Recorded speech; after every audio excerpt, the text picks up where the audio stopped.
Minamahal ko mga kapatid na orden ng diakono, ngayong tatanggapin ninyo ang banal na paglilingkod sa Diyos, dapat kayong mangako na hindi kayo mag-aasawa bilang pagpapahiwatig ng inyong pag-ibig at malasakit para sa mga anak ng Diyos na inyong paglilingkuran. Ang inyong wagas na pag-ibig kay Jesucristo at ang pamumuhay sa walang pasubaling paglilingkod sa Kanya ay siyang dapat magbunsod sa inyo upang maghandog ng sarili sa Kanya. Sa ganitong paraan, kayo ay makapamamalaging laan sa Panginoong Hesus at malaya kayong makapaglilingkod sa Diyos at sa inyong mga kaibigan sa Kanyang angkan. Sa gayon ay maluwag ninyong magaganap ang inyong tungkulin bilang tagapaglingkod sa paghatid ng kaligtasan at bagong buhay na dulot ni Jesucristo.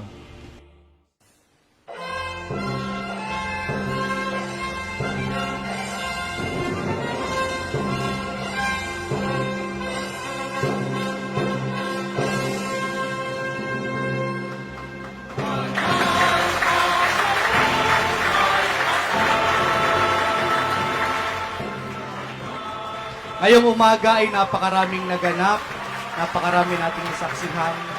May bagong kabanatang binuksan sa aming buhay. Iba't ibang emosyon ang ating nadama. Kaya tayo ngayon nagkakatipon-tipon di lamang para makibahagi sa aming kaligayahan sa pagtanggap sa orden ng pagkadiakono. Kundi ito po ay pagdiriwang ng isang tagumpay. Tagumpay din ng aming mga sarili, kundi ng Diyos na siyang tumawag sa amin. Tagumpay ng Diyos laban sa mga kahinaan namin. Tagumpay ng Diyos laban sa mga tuksong humadlang sa amin upang tumugon sa kanyang tawag. At tagumpay ng Diyos laban sa mga balakid dulot ng sarili naming kakulangan. Ang tagumpay na ito ay nakamit ng Diyos sa pamamagitan ng mga iba't ibang tao na naging kasangkapan niya. Kayo po iyon. At dahil dito'y lubos kaming nagpapasalamat sa bawat isang naging bahagi ng aming paglalakbay. Sa aming naging tahanan sa loob ng 10 taon, ang St. Peter's College Seminary, na pinumunuan ng aming mga naging rektor, Father Jerry Gaila at Father Emil Laranyo, at ang San Pablo Theological Formation House, na pinangunahan ng aming mga naging rektor, Father Joe Segudo, Father Marce Ramos, at Father Edwin Lusterio, 10 ng lahat ng mga formators, professors, at personnel. Salamat po. At sa inyong lahat ng dumalo at nakiisa sa pagdiriwang ng tagumpay na ito ng Diyos. Maraming salamat po. Salamat sa Diyos.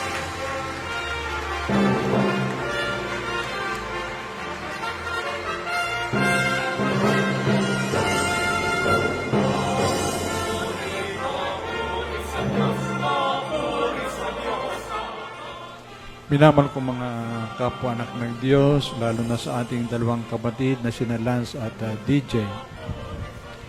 Una ay magpasalamat tayo sa Diyos sa pagkakataong ito na dalawa na naman sa ating mga kapatid na seminarista ang tatanggap ng pagtitiwala ng ating Panginoong Diyos at pagkakalooban sila ng karangalan na maglingkod sa simbahan bilang mga diakono.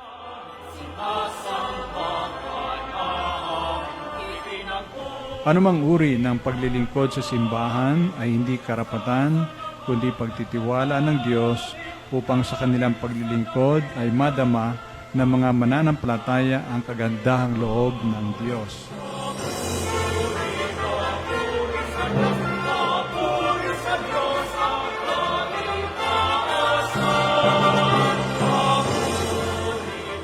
Ang kababaang loob ay pagiging makatotohanan. Sa harap ng Diyos, ang sinuman ay walang may pagmamalaki.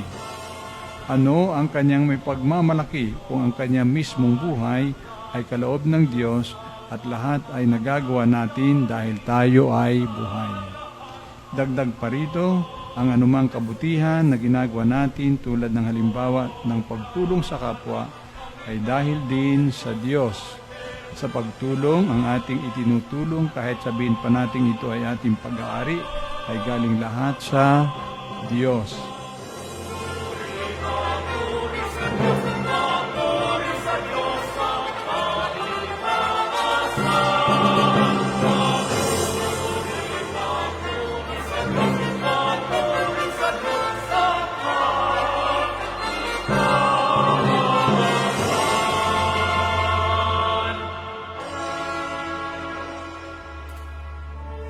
ang kababaang loob ay higit na kailangan sa isang tinawag na maging alagad ni Jesus.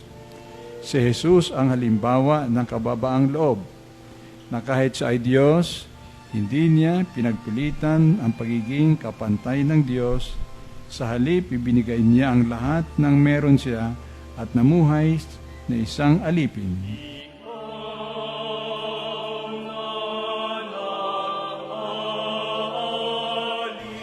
Isa sa mga natatanging buhay ng isang diakono ay ang pagiging walang asawa. Ang pag-asawa ay napakadakilang pagtawag ng Diyos. Kung hindi dahil sa ating mga magulang ay wala tayo dito sa lupa.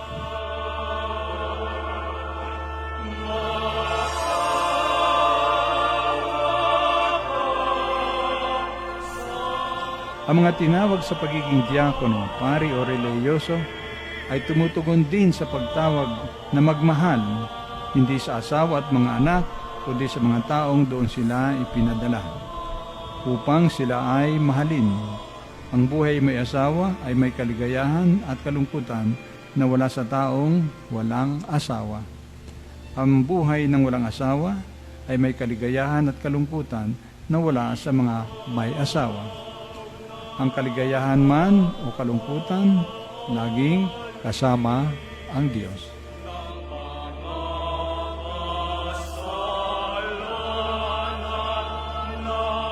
Paglilingkod. Ito ang binibigyan ng diin sa buhay ng isang diakono. Una ay paglilingkod sa buhay pagsamba at paglilingkod din sa kapwa, lalo tigit sa mga nangangailangan. Saan galing ang pagnanais na maglingkod? Walang iba kundi kay Jesus. Si Jesus na nasa akin ay naglilingkod kay Jesus na nasa aking kapwa.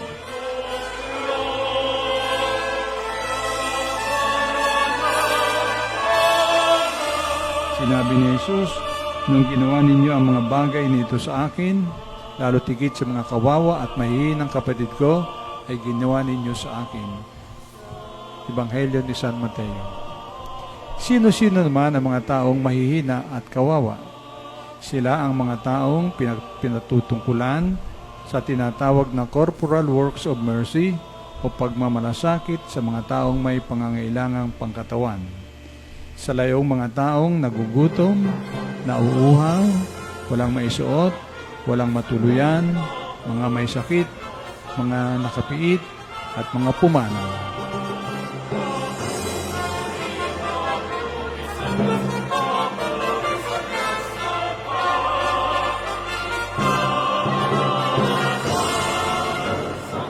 Hindi kailangan na marami ang inyong matulungan. Karamihan sa atin ay isa o dalawa lamang ang kanyang tulungan. Kung gagawin natin ito, matutuwa sa atin ang Diyos. Pero hindi lahat ng pangangailangan ay pang-material. Mayroon ding mga pangangailangan na pang-espiritual. Ang mga taong may pang-espiritual na pangangailangan ay ang mga walang alam, mga naguguluhan, mga nagkamali, mga nagkasala, mga nabibigatan sa buhay.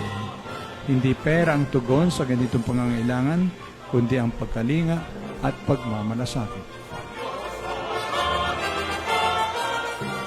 Napakaganda kung ang mga ito ay makikita sa ating lahat, pero ang hamon ay lalong ipinatutungkol sa mga nagpapakilala na sila ay mga naglilingkod, at kayo ito, Lance at Daniel Joshua. Naway sa inyong pagiging diakono, lalo kayong mapalapit sa mga tao. Naway makita sa inyo si Jesus na pumarito hindi upang paglingkuran, kundi upang maglingkod. Pagpalain nawa tayong lahat ng ating Panginoong Diyos.